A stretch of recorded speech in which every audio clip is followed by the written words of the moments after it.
Was it in kind of middle of the road shape, or was it in really bad shape?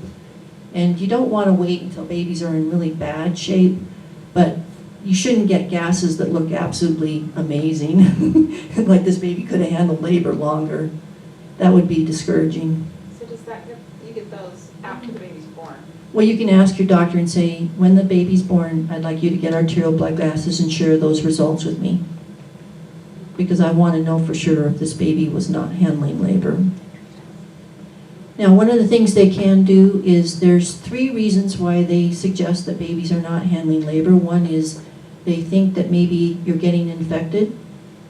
In general, I mean, I practiced here from 2001 to 2014, and I can literally say that with any one of my patients, none of them got infected. Their temperature might have gone up in labor from the epidural, but none of them got infected. And so when they say we have to deliver you because you have chorioamnionitis and your uterus is infected, then saying, please start antibiotics, but I want to continue in labor. And that's exactly what it says in here. Infection is not a reason to do a C-section. And in fact, if you have an infection, it's even less likely you want a C-section, because you're more likely to have a serious wound infection or a problem afterwards. So you should be able to deliver even if there is a mild infection, as long as the baby's doing well. And if you get antibiotics, the baby's getting the antibiotics at the same time. So that's reassuring for the baby. Now, if they say the baby's not handling labor because of deep variables going down, then ask for the amnioinfusion. And if they say, oh, we can't tell what's going on with this baby, then ask them to tickle the top of the scalp. It's called a scalp stimulation. And if you get a little acceleration with that, that tells you that the baby's doing well and is not at any imminent risk. You probably have at least another 30 minutes that you can labor. So it's called scalp stim. And every time I would examine a patient, I would just look for scalp stim to reassure to myself that the baby was doing well, even if the strip looked great. That's just me. So, but it's something you can ask for. Any other questions? I just had a mom on Tuesday. I just was a doula for mom on Tuesday. She ended up with a cesarean, and they were actually pretty patient because the baby's heart decelerated. And just watching the strip, it started to do these long U's, which meant that, and it was after the contraction. And I guess when they did the C-section, the baby's face, it looked like the baby's face was coming down into the pelvis. I was reading over here on the wall, somebody had a face presentation and was able to, would you just talk about different presentations and how they impact like the strip and things? I just was interested in that. Well, you know, in general, if you have a baby that has a hand by its head, you get decelerations. If you have a baby that is face presentation, they can get decelerations. There is something about the position that the baby's in that that can influence the heart rate. But did they not know that the baby was face presentation? They didn't mention that. And how far dilated was she? She got all the way to 7. They probably should have known it was a face. Yeah, after the fact, I'm aware of that. But And again, you know, anytime that the strip looked bad, I always recommend amnioinfusions for 2 reasons. they did do that actually. And how much fluid did they give, do you know? Probably half a bag. Just It was- once? Yeah. It didn't seem to improve the strip at all. Yeah, they have to be very aggressive, and you do it very early on, because if you do it too late, then oftentimes it is too late. So the minute that I started seeing little tiny dips, and I go, you know, this is not looking entirely normal, I do an amnioinfusion. If the nurse is saying, I'm concerned that these are late decelerations, then I say, let's do an amnioinfusion and see if it makes it better. Because her strip looked like icicles, so they weren't just little dips, they were pretty deep dips, but they were tight, and then they came right back up. And then they didn't do anything then, they waited till they got the big the Yeah. late use. See, it's So that was too late. it's too late, yeah. Okay. And then the other advantage of doing an amnion infusion is that it puts fluid back in, so if the baby needs to turn in labor, you know, as it corkscrews down through your pelvis, if there's more fluid there, then that means that it's easier for the baby. We have known, if you've ever read The Red Tent or any of these books about, you know, labor thousands of years ago, we've always known that dry labors are more high risk for complications for the mom and the baby. And that's because a dry labor means your bag of water breaks early, you don't go into labor, you lose all the fluid, you're at higher risk for infection, and you're at higher risk for the baby getting cord compromise. And so that's why if you come in spontaneous labor, don't automatically go to breaking the bag of water unless you have to, as a way of augmenting your labor. But if you do have a broken bag of water, then ask for that amnion fission early to help the baby rotate, to monitor how strong the contractions are, and to help the baby tolerate labor better. And so that's you know, the minute that you start seeing that as a doula, just say, hey, can we consider an amnion infusion? And not only does it help, it helps the doc or the provider as well, because then they know where exactly the contractions are, so they can tell, is this a variable or is this a late? And late decelerations are more worrisome for the baby's status. Did the baby come out okay? Oh yeah, baby's fine. Other than the face, right? Yeah. Being a little swollen and blue, but. Yeah. So, but at 7 centimeters, they should have been able to feel the lips or feel that it wasn't normal. But you can miss it. You can miss it. And then there are babies who are face, if the baby is chin up with a face presentation, they can deliver vaginally still. If the baby is coming down like this with the chin down towards the mother's spine, then that baby can't flex underneath the pubic bone, and that mom's going to end up with a C-section. So you have to, mothers, if you're pregnant, you need to be talking to your baby and saying, please baby, come in the right position. Because babies have minds of their own very early on, and they will do whatever they want, but ideally if you're talking to them, they're going to be in the right position and do everything well. So, yes. My first delivery was many years ago in '96, and I was induced early and ended up on Pitocin, epidural, all of it, stripped, C-section. And the baby was born blue, and nobody mentioned anything about that. Is that normal for the baby to be born blue? Well, it does mean that the baby was stressed. Okay, now what caused the stress? It could have been a cord problem, it could have been a labor problem, it could have been a problem with the C-section where maybe the baby wasn't being transfused during the C-section properly. But in general, even blue babies do well. I'm hoping your baby is doing well now. Reasonably. That's a situation where they should have provided you with the cord gases. And in general, if the baby was born blue, if it's a short, stressful period, like maybe 15 minutes, then the baby should do fine and be normal. It's just hard to say. And some babies really have issues early on in the pregnancy or sometime during the pregnancy where, for example, my sister's nephew has had significant learning disabilities, and she always thought it was because she got the flu when she was like 14 weeks along, and that this maybe affected her son's brain development. I mean, he ended up making 6 figures in the stock market.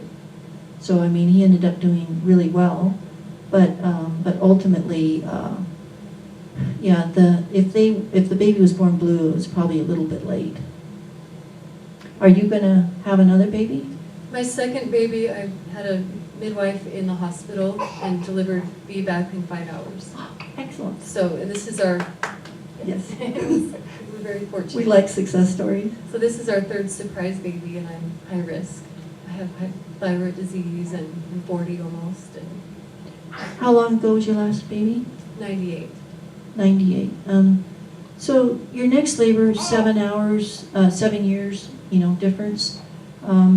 Maybe a little bit longer than that 4-hour labor, but I would assume that you're still very capable of having a vaginal birth, and that's actually would be desirable for you, as long as the baby's in the right position and as long as you feel good about that. Just because you're 40 doesn't mean that you're that much higher risk. I worry more about a 40-year-old who's never had a baby before, because her pelvis hasn't been tested. But in your case, if your baby's the same size as your second, you should have a pretty safe birth. And then just make sure you monitor your thyroid really carefully. And stay active, eat healthy, do all those things. But I would say, yes, you do have some risk factors, but I wouldn't think of myself as being high risk. I would be monitoring my baby really carefully in the second part of the pregnancy, make sure. I like to use kick counts where a mom feels 3 kicks in the morning, 3 kicks at night. And that's, so twice a day you're tuning in with the baby and making sure the baby's talking to you and happy. Thank you. Yeah.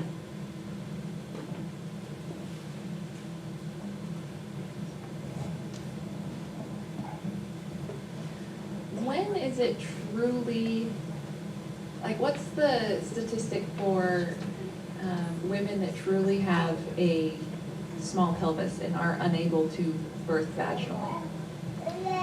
Is that very common? In general, not. Okay, I mean, nature, we would not be overpopulating this planet if women had small pelvises that didn't allow for vaginal birth. It's just that if you have a small pelvis, you want to have a small baby. And so, the way I tell people when they first come in is that nature designed your pelvis to deliver a certain size baby. And so you may have been, if you have a small pelvis, you're supposed to have a small baby. And if you have a big pelvis, you can have a big baby. What I tell women that the unknown factor is what influence the father of the baby has on the baby size. And in general, the baby should fit your pelvis, but the father, if he was a big baby, may provide a big placenta. And then if you overeat during pregnancy, you may have a bigger pelvis bigger baby than what your pelvis was originally designed for. So in general, I personally have never felt someone who I thought had a pelvis that was too small to deliver a baby vaginally. Now, if you had a mom and a grandmother who all had C-sections for 6-pound babies, then maybe you are one of those rare women who have inherited a pelvis that's really super small. But then there's still certain situations that you might still be able to deliver vaginally, because, for example, if you do have a small pelvis, but you come in labor at 34 weeks and they can't stop your labor, well, that baby's going to be 3 pounds smaller than what it would have been at term. So you are the perfect candidate to have a vaginal birth at that point. So like if a woman had a C-section for an 8-pound baby at 40 weeks, and she comes in at 34 weeks and I can't stop her labor, I would tell her we should really consider a vaginal trial of labor, even if she was planning on a C-section, because now she's going to have a 5-pound baby, and this is her chance to deliver a baby vaginally. And so I try to inform my moms really early on who have had previous C-sections that they should be open-minded if something different happens, and that they weren't expecting it. I also had, so in general, does that answer your question? So in general, I would find out about your genealogy and just really see if technically really possibly inherited a small pelvis. Now, I did have a mother who had a car accident and had multiple fractures in the pelvic area, and she just planned a C-section because they were concerned about the injuries to her pelvis. So. There's a true CPD, supplemental pelvic abortion when your pelvis is too small. Doesn't evidence support that it is like typically seen in countries where women are malnourished? Well, you're talking about the cephalopelvic. You know, if a mother's malnourished, she could have a small pelvis. But if she's malnourished, she may have a smaller baby. And so in general, the rule of thumb is that nature usually designs a baby that should fit through your pelvis. But I do think that there are countries in Africa where the pelvises are so small, and mothers, for example, are getting impregnated when they're 10 or 12 years old, and their pelvises aren't even truly formed yet. And so those women are super high risk for having even the smallest baby can't be delivered vaginally without serious complications. So, but in general, that's something that you could consider doing. It's very rare these days, but if a doctor tells you that your pelvis is too small, that you could consider getting x-rays of the pelvis, ideally when you're not pregnant, but an x-ray of your pelvis would tell you if your pelvis is too small. Do you feel that a vaginal exam is just as, for someone who practiced for so many years, do you feel that it's just as... It doesn't show you the internal part of the pelvis. But in general, I can feel, that's one of the things I try to do with VBACs is try to feel what the pelvis is like so I can feel confident that I'm not, going to have a mother who goes through labor and have a failed trial of labor. I always try to assess the pelvis by a vaginal exam to say, oh, you've got a wonderful pelvis, you'll do fine, or your pelvis is fine. And I personally have never found a pelvis that I said was too small to try. So.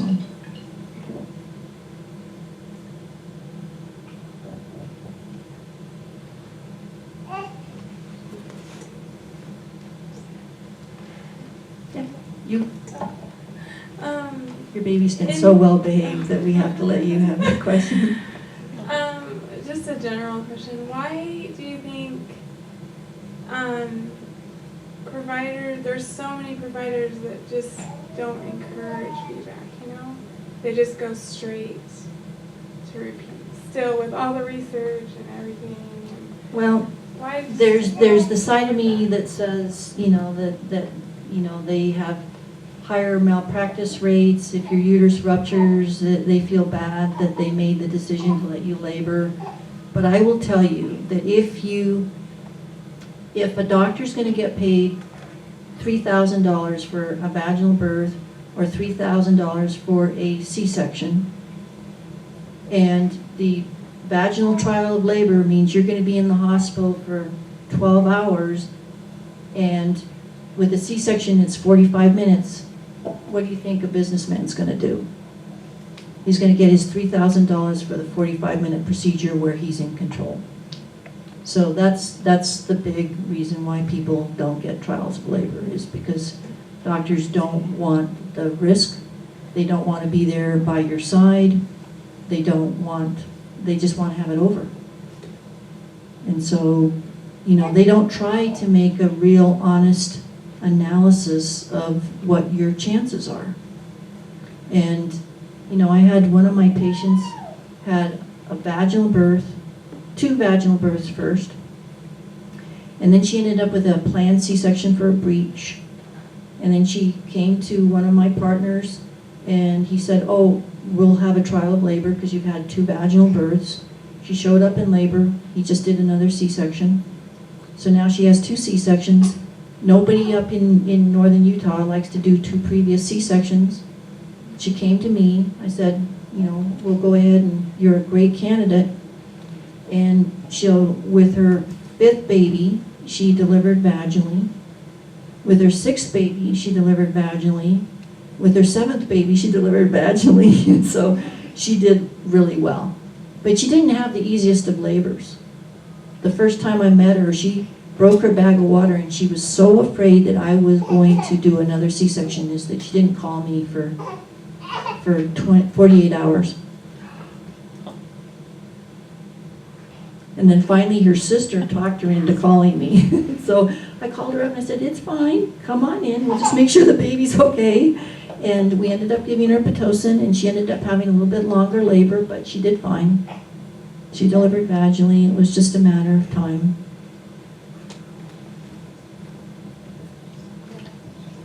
I am just curious if you know of a better place than like Facebook, or I guess to advocate or to discourage certain providers. Because I just had a terrible experience with my second baby, but you were amazing with my first one, so. Oh, well, thanks. I think Healthgrades is a good place to go. I think that a lot of times there aren't reviewers. I think we do need to develop a system. It is so distressing to me that you can look up what the C-section rate for a hospital is, but you can't look up the C-section rate for your doctor or your midwife. And, you know, to me, it's so distressing that we do not have transparency. You know, like when you go in to see the doc, you want to say, well, you know, I'm having a trial of labor. I want somebody who's going to respect me. And they say, sure. And then you come in labor, and it turns out that they don't do VBACs, ever. And they just told you that. I mean, I had a patient who came to me and said, you know, I was all set to see this, to have this doctor. He says, oh yes, you'll have a VBAC, a trial of labor. And then she went in to see the midwife that was working with the doctor, and the midwife says, oh, I see here that you have your C-section scheduled for this date. And it was like, what?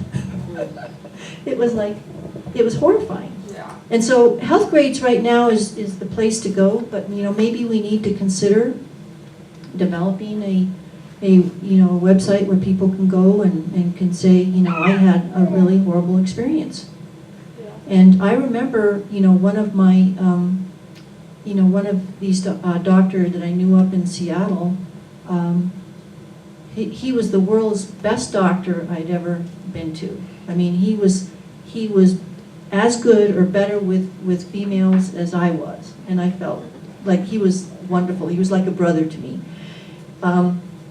But you know, I was reading the reviews on this other doc that he knew and recommended, and there was a review in there from another doctor saying, oh, by the way, this was the worst experience I ever had. And so that's where, you know, where it does help to go in there and say. And don't be shy about, you know, telling your friends. I mean, I do think that women need to create a network where they can talk about who's good and who's not good, and because it's really important. I mean, doctors aren't perfect, midwives aren't perfect, babies aren't always perfect, but in general, if your gut feeling was that this was really not what you wanted, and you weren't treated with respect, and you were railroaded into doing something, you know, we need to have a place where people can talk about that. Well, luckily I had my experience with you, so I felt, and I had another awesome nurse, thank goodness, the second time, so I did feel empowered. I was so grateful to just have had the experience with you, so thank you, Dr. Zelenkov. Oh, well, thanks, you're so sweet. Anyways, talk to me afterwards. I'd love to know. We all want to know. So I have a question about the rate of uterine rupture. They talked a little bit in the show about your rate of rupture is the same during pregnancy as it is during labor, and you're kind of mentioning don't be afraid of Pitocin or whatever. So I'm wondering, is there real statistics about what is the risk of a uterine rupture? Well, it's either going to be 0 for you or 100%, and that's the problem. But I will tell you, in the whole time I was up here, I had one uterine rupture, and that was a patient who came from Russia, and I think she got too much Pitocin when she was in labor, and the uterus ruptured, but the baby did fine. Had a little bit of was probably a blue baby to begin with, but did fine ultimately. But the studies all show that your risk of uterine rupture is about anywhere from 1 in 100 to 1 in 1,000. And if you have 2 previous scars, it's essentially the same. And if you get Pitocin, it may double your risk by, they'll say, oh, if I give you Pitocin, it's 2 times the risk of uterine rupture. Well, if your risk is 1 in 1,000 for uterine rupture, and you get Pitocin, then that means your risk is 1 in 500 of a uterine rupture. Well, that's a risk I can deal with. And so you kind of, you know, the whole concern about uterine rupture is way, way overdone. But you do want to make sure that the uterus was closed in 2 layers, ideally. It doesn't make any difference what the scar was if you don't know, but you do want a transfer scar. And in general, if you go into spontaneous labor, small baby, labor goes smooth, chances are you won't have any problems. But it's everyone's nightmare. You know, it's just like breech deliveries. Breech deliveries, nobody does those anymore, but the absolute risk of having a damaged baby from a breech delivery is exceedingly low. You know, it's just that we can't predict which baby's going to have the problems and which ones aren't. So. And so your thoughts are that the mother would maybe have some intuition about that? That's Well, why you listen to mothers? Yeah, oh yeah, absolutely. You know, and I will tell you that I want mothers to talk to me about the negatives. If a mom's confident, I'm 100% behind her. But if mom's having nightmares that something bad's going to happen, I want to know as a provider. You know, I want to know what she's afraid of. I want to listen to her because we just never know. But in general, if you've had a vaginal birth before and then a C-section, you're really a good candidate for child labor.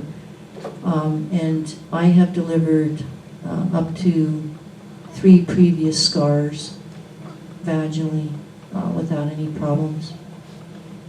And then that one lady who did rupture her uterus, it was just 1 scar and maybe too much Pitocin. If you decide to have Pitocin with a previous C-section, do have the amnio infusion to make sure that they're monitoring the strength of the contraction so they don't give you too much. Yeah. Thank you so much. Oh, and always choose a place that is comfortable doing VBACs. And unfortunately, I don't think there's any place up in northern Utah, but Murray IHC Hospital is great, and the university is really great for trials of labor. So. Why do you say not up here? I'm just curious. Can you say or not? I don't know anybody up here who's really pro enough to really give you honest. I mean, that's a little bit, I like Dr. Alex Larson. I think he did your C-section? But then I came back to her. So. Oh, okay. With him? No, with Christy Francis, but he was better. But he tried really hard. Yeah, so I think he's the one doctor up here I feel really confident with. Dr. Craig Hurst is good. I don't know what his comfort level is with trials of labor, but I think he's really a very honest and sincere doctor who will always tell you the truth. Those are the 2 docs that I think are probably the ones that I would consider if I had to deliver up here. So. To be honest, I mean, the only hospital I really like is Davis. So, I think the other hospitals tend to have too many rules and not really give a lot of, they don't allow people to sort of fall out of the curves of what they consider normal. So. Okay, I have a question.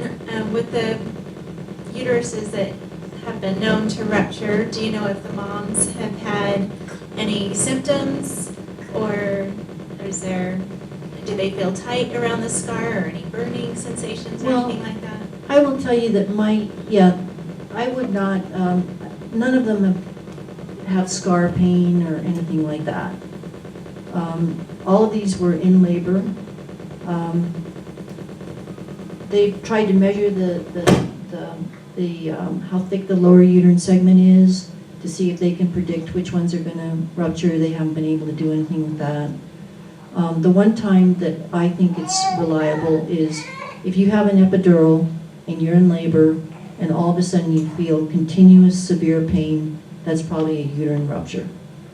And that's reliable. So that's the same as kind of feeling like an abruption.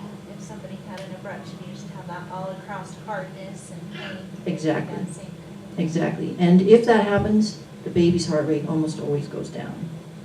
So in general, if you're having some weird pains and discomfort down there, but the baby looks good, I probably wouldn't give it too much credence unless it was getting worse with every contraction. And it doesn't usually come on slowly, it would just do something really quick. No, what it is it's not actually the uterus itself that you're feeling the pain. It's the fact that the amniotic fluid that's inside the uterus is all of a sudden out of the uterus, and your peritoneum is feeling all of that amniotic fluid, and it's like having blood in your abdomen. Your body knows that that's not normal, and it feels excruciating pain. So it's usually not something that's very subtle. But I do feel a little bit more comfortable with my VX having an epidural, because then if I need to move to C-section, I can move quicker, and if they develop severe pain, I know it's probably a uterine rupture. But if I had a trial of labor who didn't want to have an epidural, I would respect that. So, Thank you. yeah.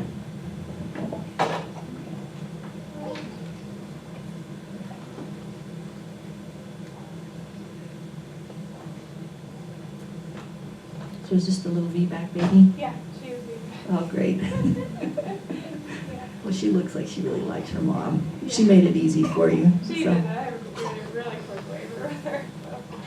Well, that's the beauty of having a long labor, C-section, and then having a trial of labor next time, is your body will remember that labor and it will be faster. Well, So. my C-section was placenta, yeah. So Oh. it was a little different. So you didn't even have a chance to go into labor. No. But see, that trial of labor, see, you were perfect. You Yeah. made the right choice. Yeah, well, my first was vaginal too, so that. Oh, vaginal and then, Vaginal, C-section, vaginal. oh, excellent. Okay. Well, good. I'm glad you're in good hands. Yeah. Any you. other questions? Are there any more questions? Okay. I think this is my microphone that keeps making funky sounds. I'll just turn it off.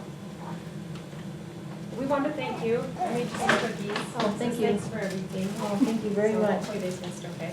I'm sure they will. And here's your list of everybody. Oh, good. Keep that, and we really appreciate you doing this for us. Thank you. And feel free to come up and talk to her, talk to Jessica, talk to anybody. Yeah, Jessica's a great resource. And Chris. And Chris.